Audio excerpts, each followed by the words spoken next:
প্ৰতি বছৰে অসমত ধুমুহা বাৰিষা হয়, যাৰ ফলত গছ-গছনিৰ পৰা আৰম্ভ কৰি কাৰোবাৰ সপোনৰ ঘৰখন ভাঙি যায়।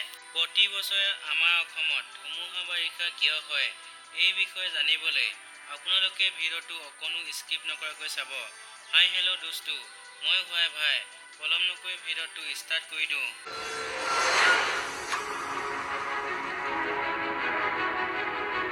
অসমত ভৌগোলিক বতৰ বিজ্ঞান জলবায়ু কাৰকৰ সমন্বয়ৰ বাবেই বাৰিষা ধুমুহা সৃষ্টি হয়। অসমৰ ভৌগোলিক অৱস্থান ভাৰতৰ উত্তৰ-পূব অংশত অৱস্থিত আৰু বংগোপসাগৰৰ পৰা উৎপত্তি হোৱা বতৰৰ অশান্তিৰ প্ৰৱণতা থাকে। এই অশান্তিৰ ফলত প্ৰায় ঘূৰ্ণীবতাহ কাৰ্যকলাপ, আঘাত প্ৰচণ্ড বৰষুণ সৃষ্টি হয়। ভূ-প্ৰকৃতি অসমত ভৈয়াম, পাহাৰ, নদীকে ধৰি বিভিন্ন ধৰণৰ ভূ-প্ৰকৃতিৰ বৈশিষ্ট্য। ব্ৰহ্মপুত্ৰ নদী আৰু ইয়াৰ উপনৈসমূহৰ উপস্থিতিয়ে আৰ্দ্ৰতা সমন্বয় বজ্ৰপাতৰ বাবে অনুকূল পৰিস্থিতিৰ সৃষ্টি কৰে। মৌচুমীৰ প্ৰভাৱ অসমত বাৰিষাৰ সময়ত প্ৰচণ্ড বৰষুণ হয়, যিটো সাধাৰণতে জুন মাহৰ পৰা ছেপ্টেম্বৰ মাহলৈকে হয়।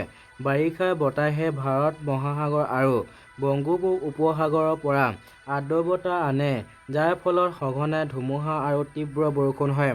প্ৰাক বাৰিষা বাৰিষাৰ পূৰ্ব বতৰ মাৰ্চৰ পৰা মে'লৈ আমাৰ অসমত উল্লেখযোগ্য ধুমুহাৰ কাৰ্যকলাপ দেখা যায়।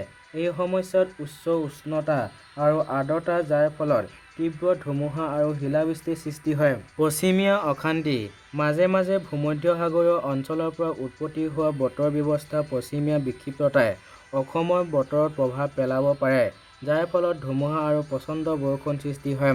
স্বকীয় কাৰ্যকলাপ বংগোপ উপসাগৰত গঢ় লৈ উঠা ঘূৰ্ণীবতাহ অসমকে ধৰি উত্তৰ-পূব ভাৰতৰ দিশে গতি কৰি প্ৰচণ্ড বৰষুণ আৰু প্ৰচণ্ড বতাহ আনে।